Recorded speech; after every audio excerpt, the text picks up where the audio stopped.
창세기 48장 18절부터 끝까지 그리고 45장 1절까지입니다. 제가 봉독하도록 하겠습니다.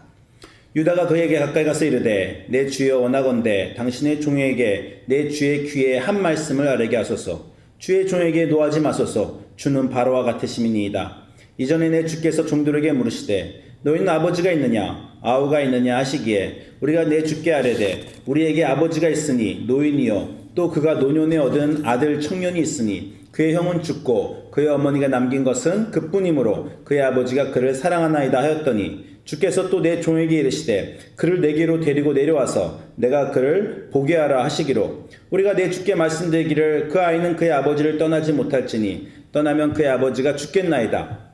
주께서 또 주의 종들에게 말씀하시되 너희 막내 아우가 너희와 함께 내려오지 아니하면 너희가 다시 내 얼굴을 보지 못하리라 하시기로 우리가 주의 종 우리 아버지에게로 도로 올라가서 내 주의 말씀을 그에게 아뢰었나이다. 그 후에 우리 아버지가 다시 가서 곡물을 조금 사오라 하시기로 우리가 이르되 우리가 내려갈 수 없나이다. 우리 막내 아우가 함께 가면 내려가려니와 막내 아우가 우리와 함께 가지 아니하면 그 사람의 얼굴을 볼 수 없음이니이다. 주의 종 우리 아버지가 우리에게 이르되 너희도 알거니와 내 아내가 내게 두 아들을 낳았으나 하나는 내게서 나갔으므로 내가 말하기를 틀림없이 찢겨 죽었다 하고 내가 지금까지 그를 보지 못하거늘 너희가 이 아이도 내게서 데려가려 하니 만일 죄가 그 몸에 미치면 나의 흰머리를 슬퍼하며 스올로 내려가게 하리라 하니 아버지의 생명과 아이의 생명이 서로 하나로 묶여있거늘 이제 내가 주의 종 우리 아버지에게 돌아갈 때 아이가 우리와 함께 가지 아니하면 아버지가 아이의 없음을 보고 죽으리니 이같이 되면 종들이 주의 종 우리 아버지가 흰머리로 슬퍼하며 스올로 내려가게 함이니이다.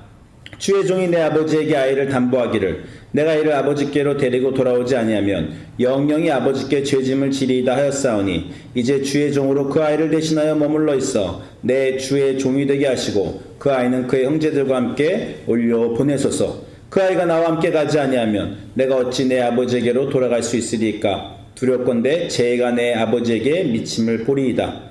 요셉이 시종하는 자들 앞에서 그 정을 억제하지 못하여 소리질러 모든 사람을 자기에게서 물러가라 하고 그 형제들에게 자기를 알리니. 우리 주님의 말씀입니다. 주님께 감사드립니다.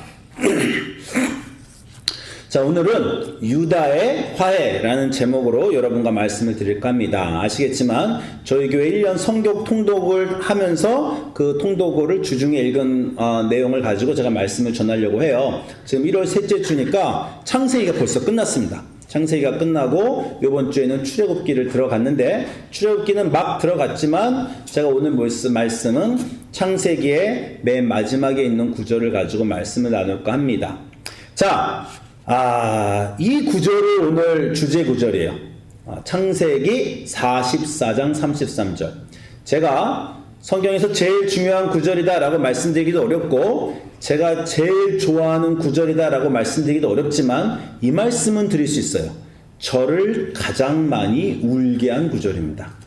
매년 읽는데 매년 성경을 읽을 때마다 이 구절을 읽으면 한 지난 4, 5년은 그래요. 어김없이 눈물이 나와요. 요 구절만 읽으면 가장 감동을 주는 구절이 아닐까 성경에서 그런 마음이 듭니다. 창세기 44장 33절이죠. 청컨대 주의 종으로 아이를 대신하여 있어서 주의 종이 되게 하시고 아이는 형제와 도로 올려 보내주소서. 제가 이 요셉 이야기를 읽을 때 이 구절이 나올 때쯤 되면 마음을 좀 나름대로 단단히 먹습니다. 이번에는 좀 잘 지나가야 될 텐데. 근데 이 어떤 그 신파 한국 드라마 보면서 뻔한지 알지만 그 한국 사람들은 신파 드라마 보면서 눈물 나오는 거 있잖아요. 그런 느낌이랄까? 요 구절만 오면 어쩔 수 없이 눈물이 나오는데 요 구절을 우리가 오늘 좀 깊게 보도록 하겠습니다. 자, 여러 번 했지만 빨리 창세기의 4명의 족장 얘기, 아브라함, 이삭, 야곱, 요셉 이 4대의 족장이 창세기 4명 족장사라고 했죠. 그리고 말씀드렸다시피 창세기 마지막 부분 37장부터 50장까지가 이 네 번째 그 증조 할아버지, 아버지, 이제 손자, 그 손자인 요셉의 얘기예요. 그런데 구약을 조금만 공부해 보신 부분은 알지만 37장부터 50장의 메인 주인공이 요셉인데 갑자기 38장 한 장이 유다 얘기가 나와요. 다들 학자들이 뭐야? 뭐 아브라함 얘기 중간에 뭐 갑자기 이삭, 야곱 얘기가 나온 것도 아닌데 요셉 얘기의 한 가운데 유다가 주인공으로 38장이 나옵니다. 그래서 그 부분을 여러분이 좀 기억을 하시고요. 우리가 이제 마지막을 보니까 야곱과 요셉 얘기를 여전히 보죠. 여러분이 아시다시피 아브라함, 이삭, 야곱, 요셉이 주인공인데, 근데 창세기의 마지막 주인공은 요셉인데 구약 전체에서 요셉의 비중보다 유다의 비중이 더 큽니다. 왜 그런지는 아시죠? 유다에서 다윗 왕이 나왔어요. 그래서 우리가 지금도 유대인, 주이시, 그러면 유다 족속에서 온 사람들을 말하는 겁니다. 유다는 누군지 여러분이 아시죠? 야곱의 12아들 중에 4번째 아들입니다. 12아들 중에 4번째 아들이고 요셉은 11번째 아들인데, 요셉의 중요함은 여러분이 다 아시다시피 요셉은 야곱이 유일하게 사랑했던 아내 라헬에게서 나왔죠.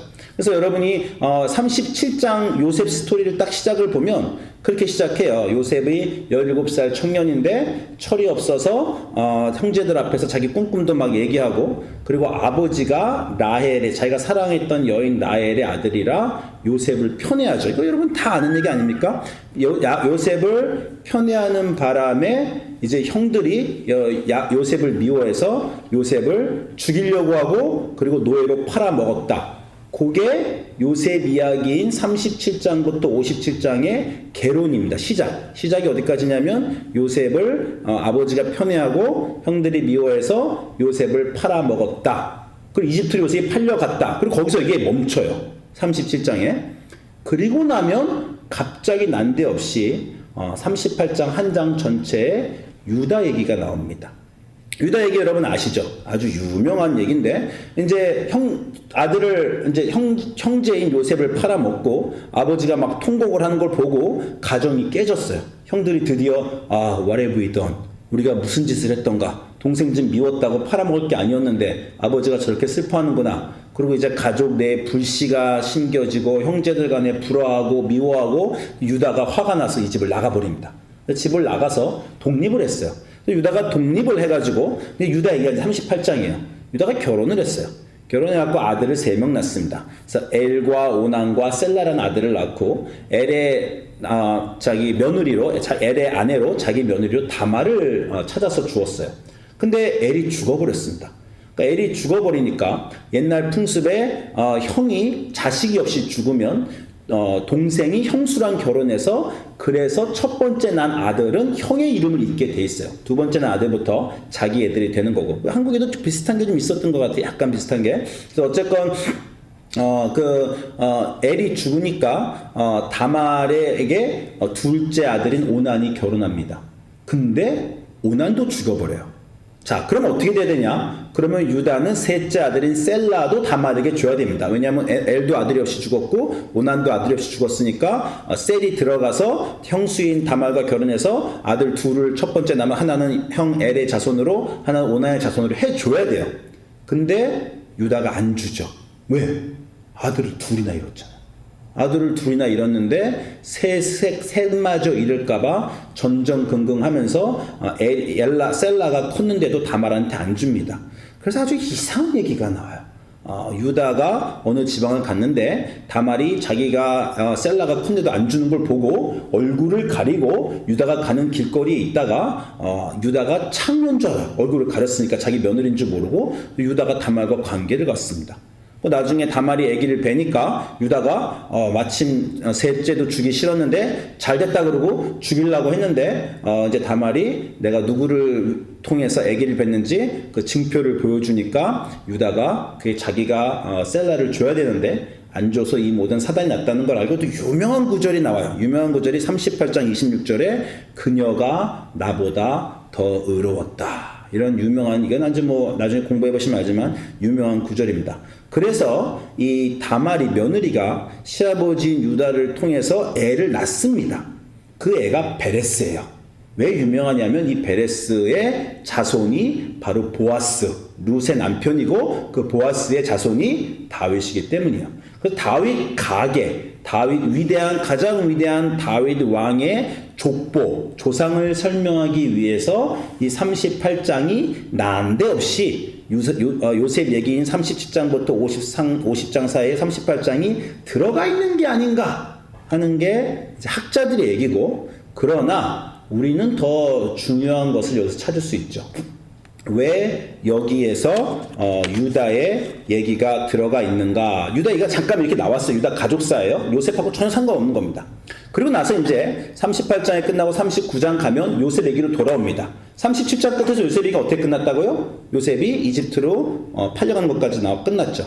39장부터 요셉 얘기가 계속돼요. 여러분이 다 아는 얘기입니다. 이집트 가서 보디발의 시종이 됐다가 그 주인하고 그 잠자리를 거절했다가 무고하게 감옥에 갔다가 감옥에서 꿈 해몽해줘서 드디어 바로의 꿈을 해몽해서 이집트의 총리가 되는 기가 막힌 성경에서 가장 극적인 드라마가 나오고 드디어 30세 요셉이 이집트의 총리가 되죠.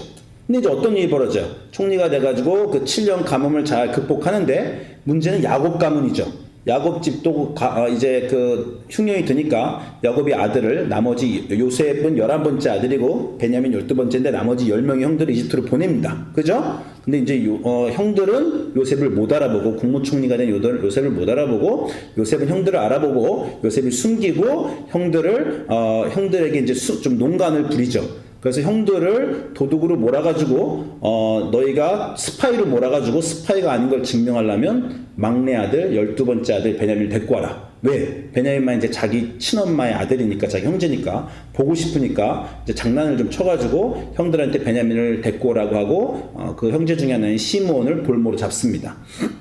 그 형들이 돌아가요. 현재 9명 형들이 돌아가서 아버지한테 어떻게 된 거냐? 왜 시몬은 왜 안 돌아왔냐? 그랬더니 그 나라의 총리가 시몬을 볼모로 잡고 더 음식을 가지고 오고 싶으면 베냐민을 데리고 오라고 합니다. 당연히 야곱이 절대 베냐민은 못 데리고 돌아간다.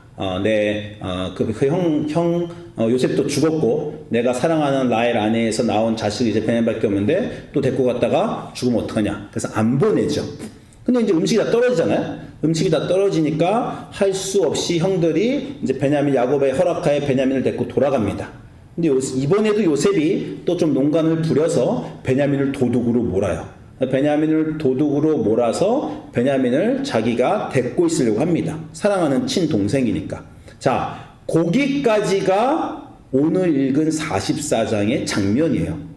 그래서 이제 요셉이 베냐민을 도둑으로 몰아서 걔를 자기 종으로 만들어서 자기가 데리고 있으려고 하니까 이때 갑자기 별 내용 없었고 별 중요성 없었던 유다가 등장을 해요. 그 10명의 형제 중에 유다가 등장을 하면서 주의 종에게 이제 요셉에게 주의 종이 한마디를 하겠으니 내 말을 들어주십시오 하고 이제 나온 게 오늘 구절입니다. 그래서 유다가 이런 얘기를 해요. 주의 종, 유다가 요셉을 국무총리로 알고 하는 말이에요. 주의 종 우리 아버지가 우리에게 이르되 너희도 알거니와 내 아내가 내게 두 아들을 낳았다. 자, 야곱에겐 아내가 몇 명이 있었어요? 2명의 정실과 2명의 후궁이 있었고 거기서 12명의 아들이 나왔어요. 야곱은 내 아내 중에 한 아내가 2 아들을 낳았다 이렇게 말하지 않습니다. 내 아내가 2 아들을 낳았다. 나머지 3명은 아내도 아니라는 거예요. 야곱은. 그리고 나머지 10명의 아들도 아니라는 거예요. 내 아내는 2 아들을 낳았다. 이게 야곱의 생각입니다.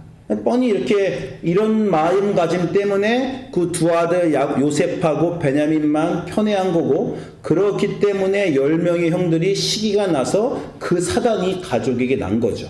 그 요셉이 죽었잖아요. 죽은 줄 알았잖아요. 여전히 야곱은 정신을 못 차렸어요.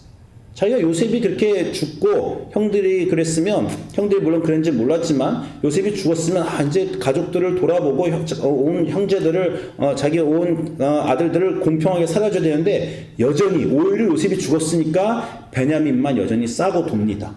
그러면 나머지 형들 10명은 요셉을 팔아먹었지만 요셉을 팔았을 때도 아버지가 조금만 좀 잘했으면 그렇게는 안 했을 거야. 그죠? 근데 팔아먹고도 가슴이 아픈데 여전히 베냐민만 쌓아도는 그 아버지가 어떤 느낌이었을까? 여러분, 가족이 우리가 다 사랑하는데 여러분 가족만큼 또 상처를 주는 사람도 없고 우리가 가족이니까 넘어가서 그렇지 가족인 상처가 마음속에 앙금으로 꽤 있습니다. 우리 사람들은요. 그렇죠? 유다가 그 말해요. 아버지가 그러는데 여전히 내 아내가 내게 두 아들을 낳았다. 이 말을 유다가 하면서 얼마나 마음에 그 쓴뿌리가 있겠어요. 그런데 그 아버지가 뭐라 그러냐면 내 아내가 내게 두 아들을 낳았는데 한 명은 죽었고 너희가 이 아이 12번째 아이 베냐민도 데려가면 재해가 그 몸에 미치리니 내가 흰머리로 슬퍼하며 수월로 내려가리라.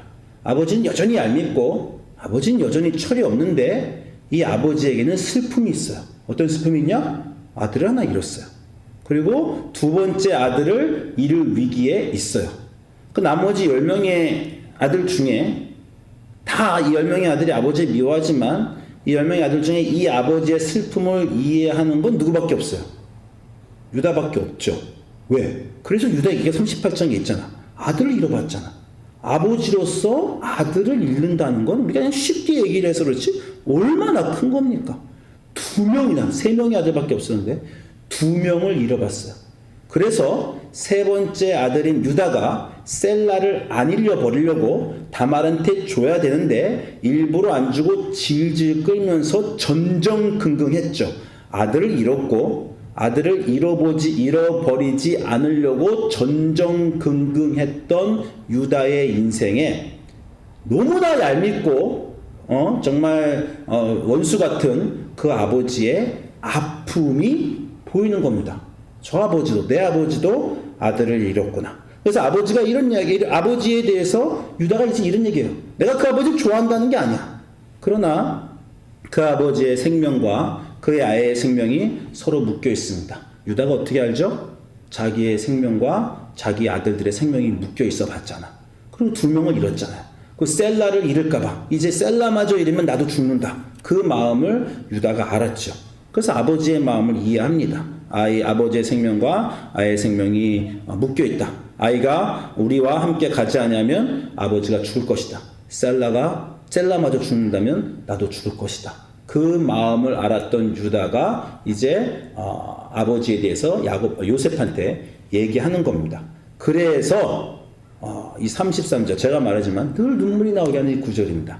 주의 종으로 나로 하여금 이 동생 말고 그 동생도 자기 친동생도 아니고 제일 얄미운 베냐민인데 그 베냐민을 대신하여 머물러 있어 내 주의 종이 되게 하시고 그 베냐민 그 아이는 형제들과 함께 올려 보내소서.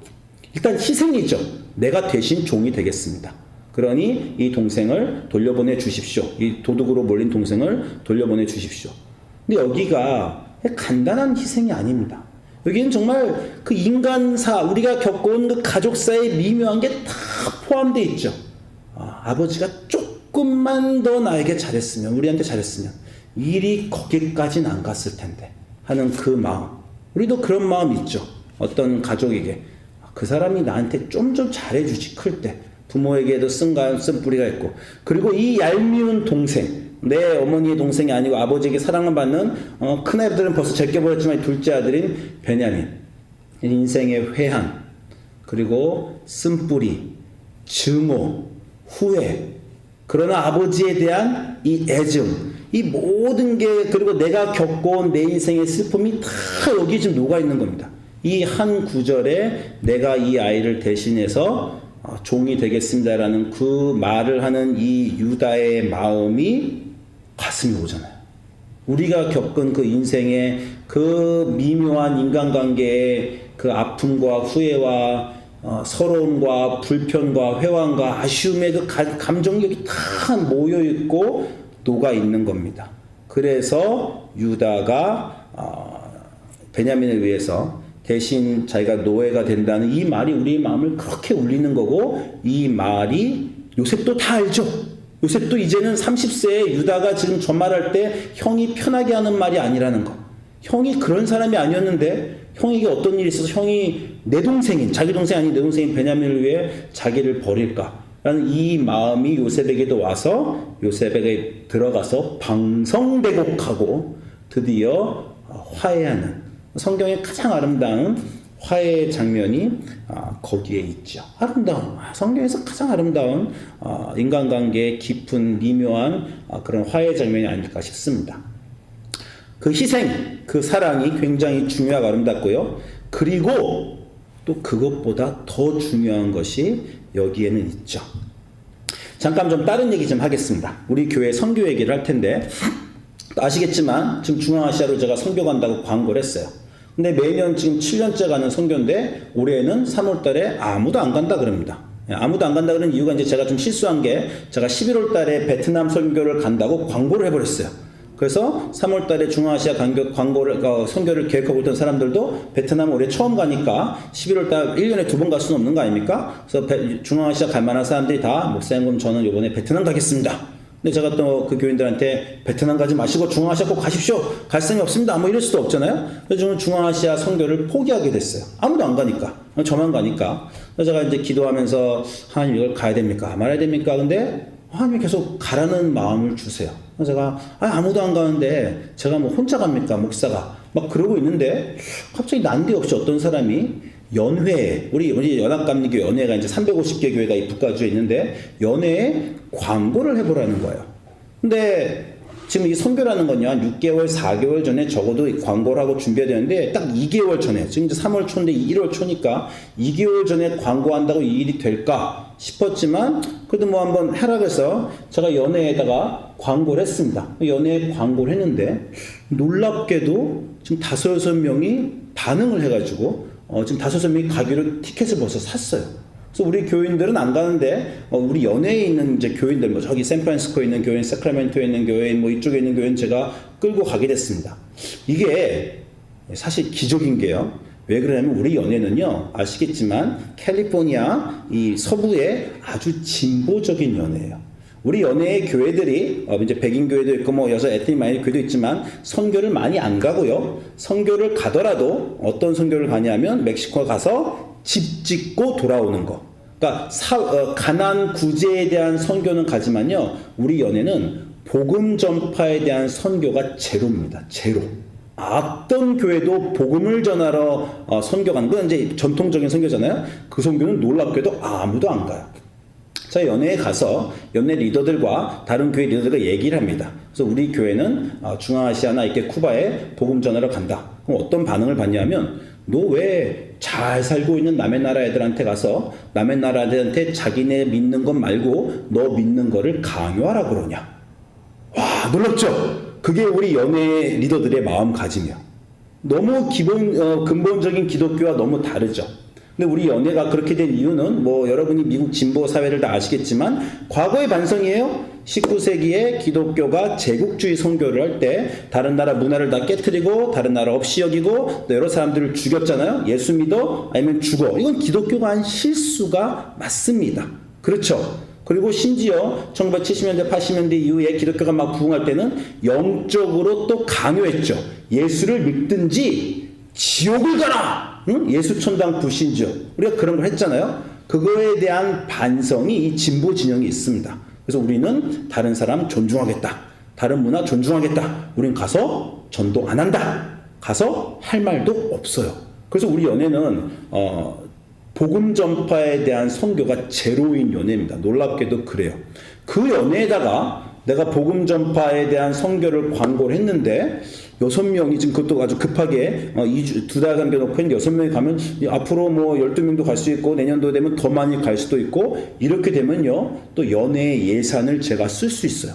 그래서 연회의 돈을 갖다가 저쪽 가난한 나라 교회 우리 연회의 돈은 전부 다 구제에만 써요. 막 와일드 파이어, 홍수, 뭐 하이리 지진 그런 데만 쓰는데 그 돈을 교회에다가 복음 전파하는데 제가 갖다 줄 수도 있습니다. 그래서 제가 좀 굉장히 놀라고 있어요. 어떻게 이런 일이 벌어졌을까? 우리 교회의 열매입니다. 우리 교회가 계속 쉬지 않고 지난 5-6년간 복음 전파를 하다 보니까 이게 우리 교회만 하는 게 아니라 연회 전체에 알려지면서 아는 사람들이 유주성 목사 가는데 연회도 한번 초청해봐서 초청했더니 진짜 이런 놀라운 결과가 일어나게 됐어요. 근데 이제 몇 가지 넘어야 될 벽이 있습니다. 이 사람들이 가겠다고 신청을 했는데 내가 오리엔테이션 했더니 막 전도하는 얘기 띄면서 얼굴이 좀 찌부러져요. 그거 왜 그러니까 이 사람들은 아마 중앙아시아 간다는 좀 먼 곳에 간다는 그런 흥미 때문에 한 절반 정도는 그런 이유 때문에 간 것 같아요. 그래서 제가 이제 가는 사람들을 교육을 해야 됩니다. 교육을 해야 되고, 우리 연애, 제가 건드를 얻기 위해서도, 아까 말한 우리 연애 분위기 뭐라고요? 왜 남의 나라 가서 잘 자기 믿음 갖고 있는 사람한테 네가 믿는 거를 가서 선전하려고 그런 행위를 하려고 그러냐? 이런 연애한테 제가 가서 이제 설명을 해야 됩니다. 제가 이런 거를 얘기해요. 너희들 랩탑 하나 사는 것도 얼마나 힘든 줄 아냐? 여러분 랩탑 하나 살 때 어떻게 사요? 제품 다 비교해봐서 제일 비싼 거 삽니까? 제일 비싼 거와 덜 비싼 거. 근데 그럼 제일 싼 거 사요? 아니죠. 램 속도는 어떤가? 레졸루션은 어떤가? 하드 드라이브 사이즈는 어떤가? 아니 랩탑만 그래요? 자동차 하나 살 때 여러분 얼마나 여러 가지를 비교합니까? 티모블을 좀 전화기 살 때 티모블 쓸 건가? 스프린트 쓸 건가? 버라이전 쓸 건가? 요즘 민트폰을 쓸 건가? 다 비교하잖아요. 비교하고 정보를 모으고 자기에게 제일 좋은 걸 고르지 않습니까? 아니 전화기 살 때, 컴퓨터 살 때, TV 살 때도 여러 다른 것들을 다 정보를 모으고 비교해서 내게 맞는 게 가장 무언가를 하는데, 그 중요한 인생의 구원을 결정하는 종교를 정할 때도 모든 자기가 선택할 수 있는 종교에 대한 정보를 모으고 이 종교와 저 종교의 장점과 단점을 비교해서 내게 가장 맞는 가장 좋은 종교는 무언가를 선택하는 게 맞지 않습니까? 내가 랩탑을 살려고 하는데 이거 전도사님 랩탑 전문가요. 자, 목사님 랩탑에 대한 강의 드리겠습니다. 이 도시바 랩탑과 레노바 랩탑과 이 휴레패커 랩탑은 이러이러한 차이가 있는데 목사님이 랩탑을 얼만큼 쓰시고 인터넷을 얼만큼 쓰는가에 따라서 어떤 게 좋은지 아십시오. 이거 전도사님 나한테 이렇게 해주면 너무 고마울 것 같아요. 그죠? 종교도 그렇게 해줘야죠. 자, 이렇게까지 말하는 건요, 우리 연예 목사들한테 이렇게 말하는 거예요. 연예 목사한테 종교를 가서 내가 얘기하는 게 나쁜 게 아니다. 단지 예전에는 기독교를 말하고 너 기독교 믿어? 아니면 죽어 했지. 지금은 어떻게 해야 돼요? 기독교를 설명해주고 너가 믿는 불교나 너가 믿는 이슬람과의 차이점을 얘기해주고 네가 선택하세요. 그게 요즘 선교죠. 그렇죠? 21세의 선교도 여전히 전도를 합니다. 제국주의 전도와 다른 거는 제국주의는 전도하고 믿으라고 강요했고 안 믿으면 지옥 간다고 협박했고, 지금 전도는 복음은 그대로 전해요. 전하고 그 상대방을 존중하여 자, 기독교는 이런 거니 당신이 믿는 불교와 이슬람교와 잘 곰곰이 생각하고 비교해 보시고 당신이 선택하십시오. 존중하는 겁니다. 그렇게까지 이제 제가 우리 연예 목사들한테 설명해. 우리가 하는 복음 에벤젤리즘이라는 게 이런 작업이다. 너희들이 생각하는 것처럼 남의 나라 사람들 마음 편하게 억지로 막 이렇게 하는 거 아니다. 자, 이렇게 해야 되는 것에 가장 중요한 건 뭡니까? 설명해야죠. 기독교를 설명해야 된다. 이 제품은 다른 제품과 비교하여 이런 독특한 이 가격에 이런 걸 제공해 줍니다. 선택해야죠. 여러분은 다른 종교인을 만나서 기독교를 설명할 수 있습니까? 저는 말했다시피 어렸을 때 불교 다녔잖아요. 제가 불교 다니다가 중학교 때 교회 처음 와서 이렇게 딱 생각했어요. 내가 기독교와 불교의 차이를 알았어. 불교는 자비를 말하고 기독교는 사랑을 말하는구나. 그게 제가 중학교에 내가 했던 이해예요. 부처님은 자비를 말하고 예수님은 사랑을 말하고, 그게 기독교와 불교의 차이인가 보다. 혹시 여러분 중에 아직도 기독교와 불교의 차를 겨우 그 정도로 알고 계시면 안 됩니다. 그렇죠? 여러분이 알고 있는 다른 기독교인들, 왜 다른 나라 가서 다른 사람들에게 네가 믿는 거 전하려고 하느냐 하는 그 사람들과, 그리고 실제로 그 불교인들과 이슬람에 가서 내가 믿는 게 뭐다라고 분명히 기독교는 이렇게 다르다고 말씀하실 수 있는, 물론 다시 선택은 그 사람들이 하게 하는 거지만 말씀할 수 있는 여러분이 돼야 돼요. 여러분 설명할 수 있죠? 왜 있어요? 지난 4년 동안 내가 주구장창 그 얘기만 했습니다. 그죠? 지금 목사님 무슨 얘기했나 이렇게 기억 안 나는 분 있으면 큰일 납니다. 제가 서러워요. 지난 주구장창 제가 기독론, 크리스토도지만 여러분에게 주제로 저는 얘기한 것 같아요. 기독교의 가장 큰 차이점이 뭐라고요? 불교는 누구는 부처님 믿고 누구는 알라신 믿고 누구는 예수 믿는 게 아니죠. 구원의 방법론에서 기독교는 근본적으로 다르다는 거죠. 뭐라 그랬습니까? 다른 모든 종교는 자기가 자기를 구원하는 종교고 기독교만 내가 나를 구원할 수 없어서 누군가 구원자가 있는, 누군가 나를 구원하는 종교라고 제가 여러 번 얘기 드렸죠. 그래서 옛날 시대에 그 질문하는 거죠. 어떤 사람이 기독교에만 구원이 있습니까? 그럼 기독교인이 당연하죠? 이러면 참 속 좁고 지들만 옳다고 생각하는 그런 단체, 라고 옛날에 여겨졌는데 누가 이제 다시 기독교에만 구원이 있습니까? 그러면 머물대고 아유 예수님 믿고 구원받고 당신은 부처 믿고 구원받고 당신 알라 믿고 구원받고 다 알아서 하세요. 이러면 절대 안 되죠. 우리는 뭐라 그럽니까? 기독교만 구원이 있으니까 뭐라고 대답하라고 제가 했어요? 이렇게 대답합니다. 구원이라는 게 사람의 노력으로 성취할 수 있는 어떤 거라면 그러면 불교에도 구원이 있을 것이고 무슬림에도 구원이 있겠죠. 왜냐면 그 사람들은 그렇게 가르치고 그렇게 믿어요. 부처님이 열심히 노력하여 득도하여 너의 구원을 이루라 그러잖아요. 그러니까 자기가 노력해서 부처님 따라서 모하메드 따라서 열심히 노력해서 구원 얻는 거죠. 기독교만 뭐라 그럽니까? 너희가 할 수 없는 구원을 구원자인 예수님이 해주셨다. 너희가 갚을 수 없는 너희의 죄의 문제를 그분이 대신 십자가에 달려 돌아가셨다. 그래서 사람들한테 이렇게 말하는 겁니다. 당신 스스로 구원할 수 있으면 그냥 그렇게 하십시오. 그런데 만약에 당신이 인생을 살다가 어느 순간에 내 스스로 내 인생을 고칠 수 없고 내가 사랑하는 사람에게 아무것도 해줄 수 없고 아무리 노력해도 나는 더 나은 사람, 더 훌륭한 인생을 살 수 없다는 그 한계와 벽에 이르러 드디어 제발 좀 누가 내가 다 망쳐먹은 내 인생 도대체 희망이 없고 구원이 없고 나는 어떻게 해도 나아지지 않는 내 인생을 누가 제발 좀 도와주십시오. 당신이 만약에 그렇게 인생을 접근하는 사람이라면 그러면 구원은 기독교밖에 없습니다. 왜냐면 그 어떤 종교도 그 내가 할 수 없는 거를 누군가 해주는 구원자가 해주는 거 구원자가 해준다는 종교는 기독교밖에 없기 때문이죠. 이렇게 설명할 수 있는 겁니다. 그렇죠. 그리고 제가 여러분과 말씀드린 또 하나 그렇게 다 다른 종교 우리 종교 얘기할 때 무슬림들이 도전하죠. 뭐라 그럽니까?